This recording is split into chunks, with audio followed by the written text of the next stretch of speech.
नमस्कार। जवाब तो देना होगा मैं आप सभी का स्वागत है। मैं हूं डॉक्टर अवधेश मिश्रा। छत्तीसगढ़ कांग्रेस के लिए 2 दिन बेहद ही महत्वपूर्ण रहा, क्योंकि छत्तीसगढ़ कांग्रेस के प्रभारी सचिन पायलट आए और उन्होंने संगठन की मजबूती के कई गुर सिखा दिए। लेकिन इसी बीच अचानक संगठन में आक्रामकता लाने के सवाल पे नेता प्रतिपक्ष चरणदास महंत ने कहा कि हमारी तैयारी पूरी है, लाठी लेके इस बार विधानसभा जाएंगे। इसके सूबे की सियासत में कई मायने निकाले जा रहे हैं कि आखिरकार कबीरपंथी डॉक्टर महंत कैसे अचानक लाठी प्रेम में पड़ गए कि 2024 का नशा अब तक नहीं उतर पाया है, चुनावी हार के बाद भी। बहरहाल इन तमाम विषयों के बाद, इस बयानबाजी के बाद छत्तीसगढ़ की सियासत में हलचल तेज है कि आखिरकार पायलट ने किस तरह की सीख दी है। आज इसी विषय पर चर्चा करेंगे, लेकिन उससे पहले देख लीजिए ये खास रिपोर्ट।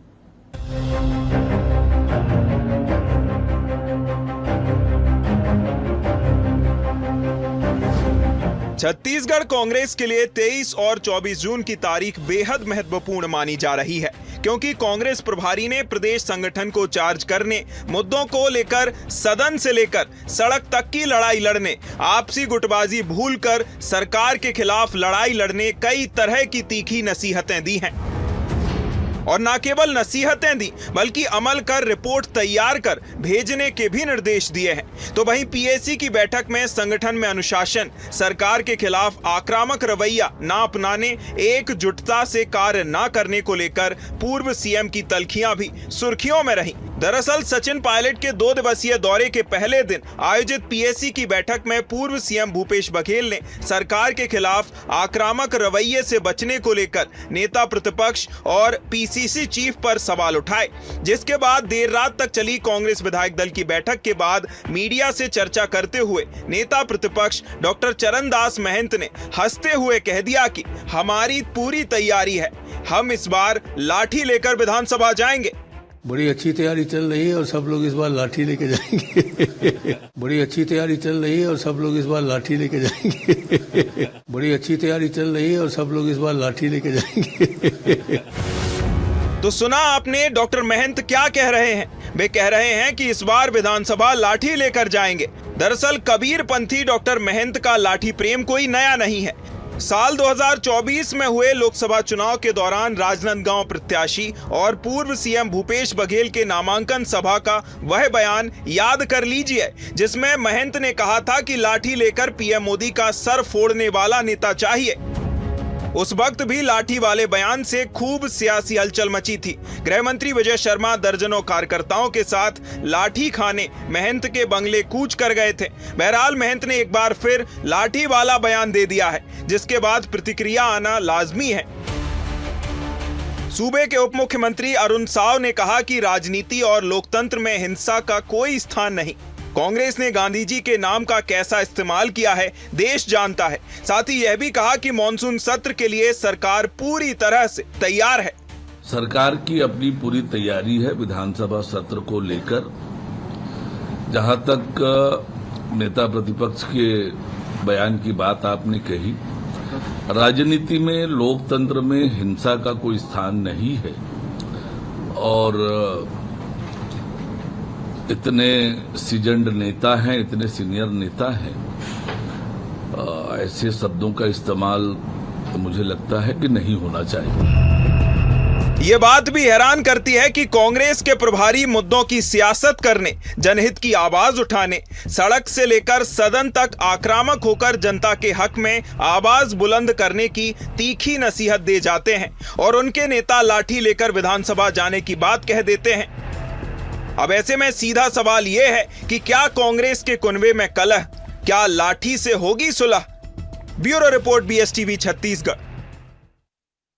यह सवाल दरअसल छत्तीसगढ़ कांग्रेस के सामने बना हुआ है कि कुनबे में कलह, क्या लाठी से होगी सुलह। आज इसी विषय पर चर्चा कर लेते हैं। 3 बेहद ही खास वरिष्ठ मेहमान हमारे साथ जुड़े। मेहमानों का परिचय सबसे पहले आपसे करा देता हूं। बीजेपी की ओर से राजीव चक्रवर्ती है, वरिष्ठ नेता है, प्रवक्ता है। राजीव जी बहुत स्वागत है आपका।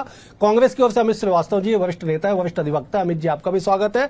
सूबे की सियासत पर पैनी नजर रखने वाले अनिल पुसतकर जी भी हमारे साथ है। अनिल जी आपका भी बहुत बहुत स्वागत है। अनिल जी, चर्चा की शुरुआत में आपसे करता हूं। 2024 में लोकसभा के चुनावी मंच से डॉक्टर महंत ने लाठी का जिक्र किया था।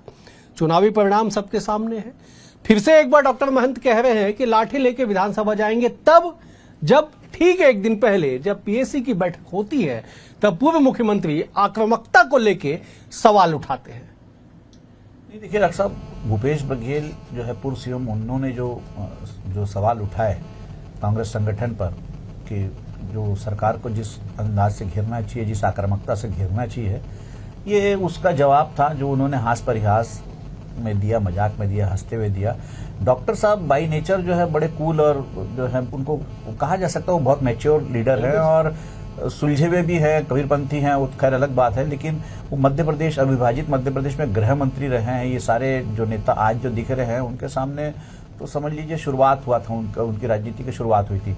तो उनका ये कहना ये कहीं न कहीं इस बात को भी बताता है कि आप हमारी जो सहजता है, जो हमारी शालीनता है, उसको आप कमजोरी ना समझे, क्योंकि एक बार पहले भी जब चरणदास महंत को प्रदेश अध्यक्ष बनाया गया था, जब वो कार्यकारी प्रदेश अध्यक्ष थे, उस समय वो चुनाव हारे थे और उसके बाद जब भूपेश बघेल को प्रदेश अध्यक्ष पूर्णकालिक बनाया गया था तो उन्होंने बहुत ऑफेंसिव, देखिए ये तो नेचर का भी डिफरेंस है, हर आदमी का स्वभाव अलग होता है। जहाँ पे चरणदास महंत शांत और बहुत शांत स्वभाव के हैं, तो वहीं भूपेश बघेल का नेचर जो है बहुत एग्रेसिव है। तो उन्होंने बहुत ऑफेंसिव लीडरशिप की थी, बहुत एग्रेसिव कैंपेन किया था विधानसभा के अंदर भी और विधानसभा के बाहर भी।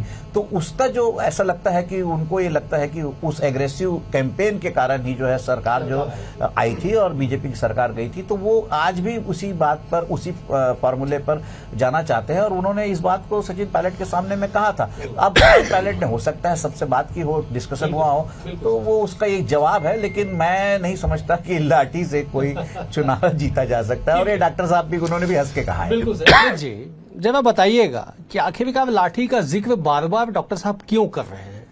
लोकसभा का जिक्र आपके सामने है, आज भी उन्होंने इस बात का जिक्र किया कि लाठी लेके विधानसभा जाएंगे। क्यों लाठी से इतना प्रेम अचानक हो गया, बताइए जरा। देखिए, मुझे तो ऐसा लगता है कि हर वो कांग्रेसी जो कांग्रेस की आइडियोलॉजी पे चलता है, जो हमारी आइडियोलॉजी है महात्मा गांधी की आइडियोलॉजी, और हमारे पास है सत्य और अहिंसा की लाठी। और मैं हमेशा से इस बात को मानने, मेरे जैसे अनगिनत लाखों करोड़ों कार्यकर्ता हैं जो ये मानते हैं कि हम बहुत सौभाग्यशाली हैं कि कांग्रेस पार्टी के सदस्य हैं, क्योंकि ये सौभाग्य सिर्फ हमारे पास है कि महात्मा गांधी का सत्य और अहिंसा, नेहरू जी की वाक्पटुता, इंदिरा जी की बहादुरी, शास्त्री जी की ईमानदारी, सरदार पटेल की हिम्मत और राजीव जी की प्रेरणा, ये सारी चीजें हमारे पास है और ये हर कांग्रेस के कार्यकर्ता अपने साथ लेके चलता है। और मैं कहना चाहता हूं कि उसको एक नैरेटिव सेट करने का प्रयास किया जाता है, लेकिन मैं फिर कहना चाहता हूं, गांधी तेरी लाठी ने तलवारों सा वार किया, गांधी तेरी लाठी ने तलवारों सा वार किया, बंदूकें तोपों का अहिंसा से पलटवार किया। तेरे कदमों के पीछे पूरा सैलाब चलता था, सत्य की इस ढाल के आगे हर अंग्रेज मचलता था। एक तेरी इस लाठी ने सोए को जगा दिया और अंग्रेजों को भारत से भगा दिया। तो मैं नाम भी बता देते, राजेंद्र कुमार जी ने लिखा है इसे, राजस्थान के बड़े प्रसिद्ध लेखक है जी। तो मैं एक वही चीज कहना चाहता हूं कि हर कांग्रेस कार्यकर्ता जो है वो सत्य और अहिंसा का पुजारी होता है। और मैं अनिल भैया की एक बात से पूरी तरीके से सहमत हूं। व्यक्ति राजनीति करता है तो आज पायलट जी ने भी कहा कि सौम्य, सरलता सब उस व्यक्ति में होना चाहिए, वाक्पटुता के साथ उसको सौम्य होना चाहिए, ईमानदार होना चाहिए। मैं कंप्लीट कर लेता हूं, लेकिन हमारी सराफत को हमारी कमजोरी ना समझा जाए, ये भी एक राजनीति में चरित्र होना चाहिए कि लोगों को पता रहना चाहिए ये सबसे सरल व्यक्ति है और सबसे टेढ़ा व्यक्ति है। ये आप पार्टी के अंदर ही लोगों को समझाना चाह रहे? नहीं, मैं आपको बता रहा हूं कि हमारे विपक्षी, हम तो प्रतिपक्ष के हैं, हमारे जो लोग हैं मतलब प्रतिपक्ष वाले, वो हमको कमजोर ना समझे, हमारी सराफत को हमारी कमजोरी ना समझे। राजीव जी जवाब दीजिएगा। अभी अमित जी ने बहुत अच्छी कविता पढ़ी, राजेंद्र कुमार जी की लिखी हुई कविता है, राजस्थान के बड़े प्रोफेसर है साहब। वो समय अलग था लाठी की, जब लाठी का युग था छत्तीसगढ़ वाले देश में। माना गया कि 1915 से जब गांधी जी आए तब से लेके उनके निधन तक लाठी का दौर माना गया। समय बदल चुका है। हमें जिस बात को सुनिएगा कि झुकाना पड़ता है सर लोगों के कदमों में, झुकाना पड़ता है सर लोगों के कदमों में, यूं ही जमहूरियत के हाथों सरदारी नहीं आती है। समय बदल चुका है। राजीव जी जवाब दीजिए जरा। आपातकाल के पूर्व संध्या पर जब उस लाठी का अमित जी विश्लेषण कर रहे हैं कि लाठी गांधी जी की लाठी, सत्य की लाठी, तो वही लाठी 1984 में सिख बंधुओं के ऊपर बरस पड़ी थी। वही लाठियां 2.5 साल तक प्रेस, मीडिया और पूरे विपक्ष के ऊपर बरस पड़ी थी और पूरा देश एक काल कोठरी में तब्दील हो गया था। लगता है अमित जी उसका विश्लेषण करना भूल गए। वही कांग्रेस की लाठी थी जो आज भी चल रहा है, जिसे कहीं ना कहीं पर ये दिखलाया जाता कि हमारे पास भी लाठी है, दमन कर सकते हैं। अगर हमारे राज परिवार को आप लाठी नहीं दोगे तो हम लाठी बरसाएंगे। जैसे लालू यादव का जिस समय था तो खुलेआम उन्होंने लाठी प्रदर्शन किया था और कहा था तेल पिलावन लाठी भजावन, वो किया था और जनता जनार्दन ने उस लाठी का जवाब दे दिया था। लालू जी जो गए आज तक वापस नहीं आए राजनीति में, न पटना की राजनीति में आ पाए न देश की राजनीति में आ पाए। तो ठीक है, आज जो विषय है उस पर आते हैं। बड़ी देखिए, बिल्कुल मैं सहमत हूं डॉक्टर चरणदास महंत जी। अभी कुछ 10 दिन पहले उनका कोई कार्यक्रम था कोरबा में, जिसमें डॉक्टर साहब ने भी उनकी भूरी भूरी प्रशंसा की, उन्होंने भी डॉक्टर रमन सिंह की प्रशंसा की। दोनों डॉक्टर साहब एक मंचस्थ हुए और सदन की गरिमा को लेकर उन्होंने बहुत अच्छी अच्छी बातें कही। और वाकई में अवधेश जी, अमित जी और अनिल भैया, मैं आपको बता दूं कि छत्तीसगढ़ विधानसभा की जो शालीनता है और जो प्रखरता है और जो परिपक्वता है, उसकी चर्चा देश में भी होती है। मैं जब संसद भवन घूमने गया था तो उन्होंने कहा कि ये वही परिसर है जो मात्र 25 वर्ष का हुआ है, जहां गंभीर विषयों पर बातें की जाती है, आलोचना की जाती है और जहां पर प्रतिपक्ष और पक्ष एक साथ बैठकर हास परिहास करते हैं। तो देखिए, ये सदन की अगर गरिमा बनी है तो निश्चित रूप से ऐसे परिपक्व इंसान डॉक्टर चरणदास महंत और परिपक्व इंसान डॉक्टर रमन सिंह, और इस सदन में भी हमारे जो विष्णुदेव साय जी हैं वो भी बहुत परिपक्व है, बहुत इज्जत देते हैं विपक्ष का, सरल इंसान है। तो ये छत्तीसगढ़ की तासीर है। हम सब लोगों के कितने भी मतभेद हो लेकिन मनभेद नहीं होता। लेकिन आज इस लाठी और समय भी है, वातावरण भी है, आपातकाल की पूर्व संध्या है, जिन लोगों ने अपने परिवारजनों को खोया, जिन लोगों ने अपनी नौकरियां खोई, तो कांग्रेस पार्टी को यह ध्यान रखना चाहिए कि उनके अंदर तो एक बहुत बड़ा प्रतिद्वंद चल रहा है। भूपेश बघेल जी कहते हैं कोई कुछ कहता क्यों नहीं है, कोई कुछ बोलता क्यों नहीं है मुख्यमंत्री के खिलाफ। अरे समय आने दीजिए, तेल देखिए, तेल का धार देखिए, उसके बाद उसका परिणाम देखिए। अभी तो सरकार शुरू हुई है और भूपेश बघेल जी चाहते हैं और अपनी करनी को भूल गए, प्याज की तरह खुल रहे हैं, सारे स्कैम खुल रहे हैं। उनके लीडरान वो जेल के अंदर है, उनके जो प्रिय अफसर थे वो जेल से अभी जेल से बेल पर आए। तो जेल से बेल से आने के बाद अभी भी अगर वो चाहते हैं कि प्रखरता करेंगे तो साहब अजीत जोगी ने प्रखरता की थी, क्या हश्र हुआ जोगी साहब का। मेरे बगल में बैठे हैं अनिल भैया, उनका पर्दाफाश किया था उन्होंने कि विधायक जो सरकार बच गई, जिस सरकार को बहुमत मिला उस सरकार को तोड़ने में लग गए। तो देखिए, ये छत्तीसगढ़ की तासीर है। जनता जनार्दन बहुत सरल सहज है, बहुत कुटिलता नहीं चलती, ना लाठी चलती है ना वार चलता है, यहाँ केवल स्नेह और प्यार मोहब्बत चलता है। ठीक अनिल जी, ये बात तो सच है कि लाठी के दम पे हुकूमत नहीं की जा सकती।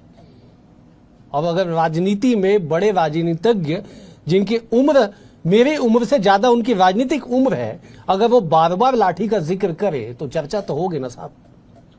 नहीं डॉक्टर साहब, देखिए चरणदास महंत अगर जिस लाठी की बात कर रहे हैं तो उसका परिप्रेक्ष्य दीजिए, किस परिप्रेक्ष्य में उन्होंने कहा है।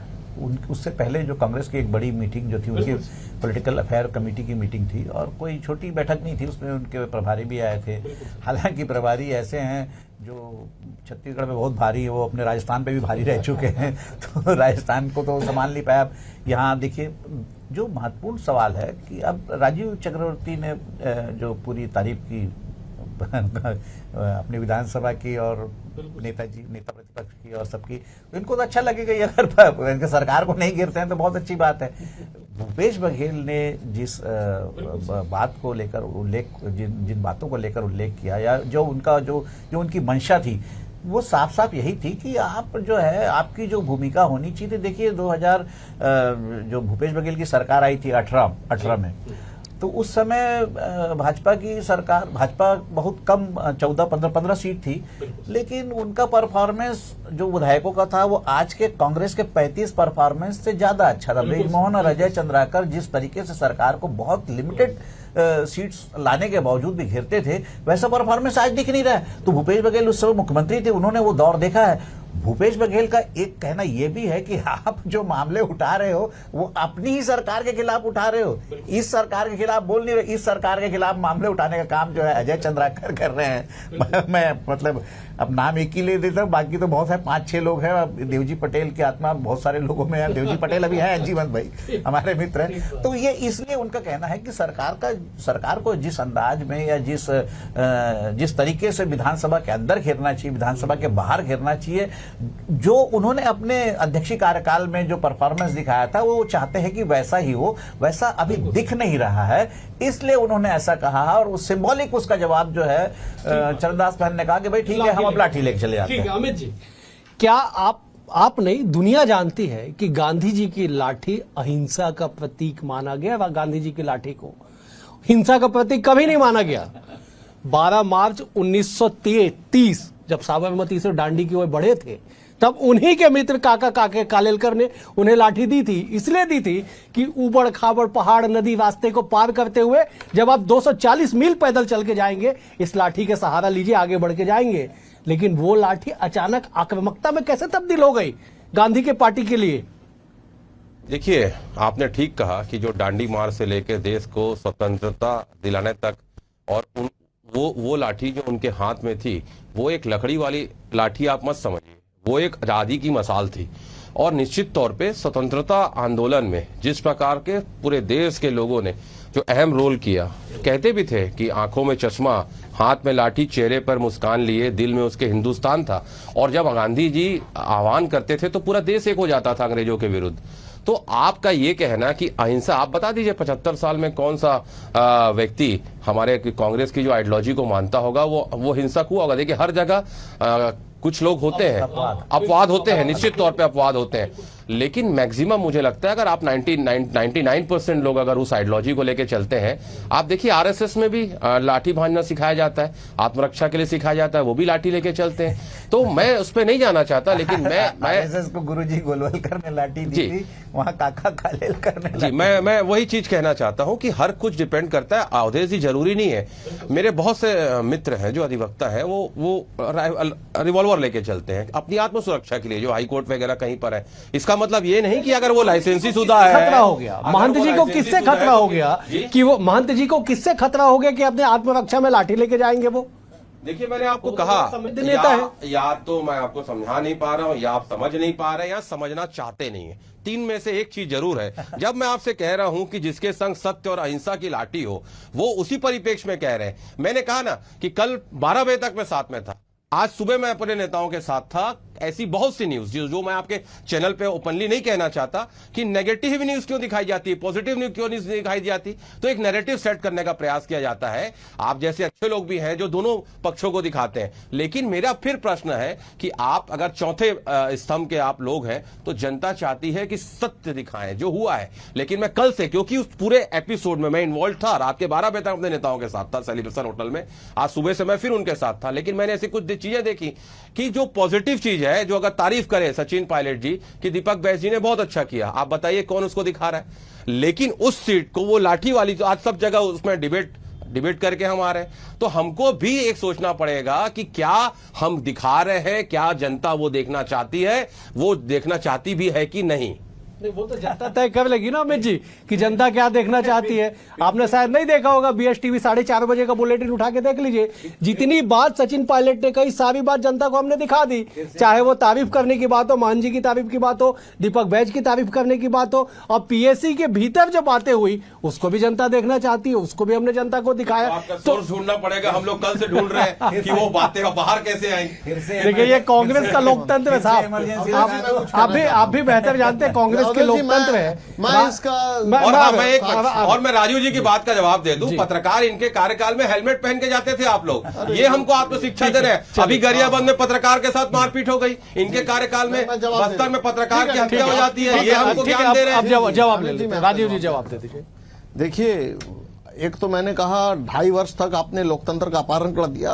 युवराज चिल्ला रहे हैं लोकतंत्र कहाँ है, संविधान कहाँ है। हमने कभी संविधान की छेड़छाड़ नहीं की, ना लोकतंत्र को, ना चौथे खंबे को बांध के रखा। दूसरी बात आपने कहा तो मुझे वो दौर भी याद है जब छत्तीसगढ़ के 12 पत्रकारों को जेल में निरुद्ध किया गया था, आज वो दौर नहीं है कि किसी पत्रकार को झूठे केस में निरुद्ध किया गया, उसके घर को तोड़ दें, उसके बच्चे को वहां से स्कूलों से निकाल दें।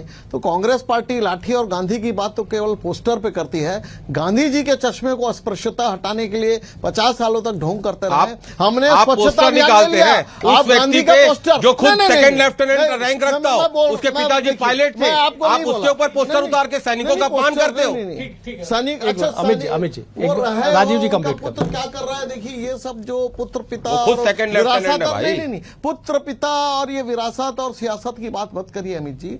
बात आज हो रही है लाठी पर। बात आपने की गांधी से, तो ये पूरा डिबेट गांधी पर चल रहा है। तो अस्पृश्यता मिटाने का काम अगर किसी ने किया तो नरेंद्र मोदी ने किया।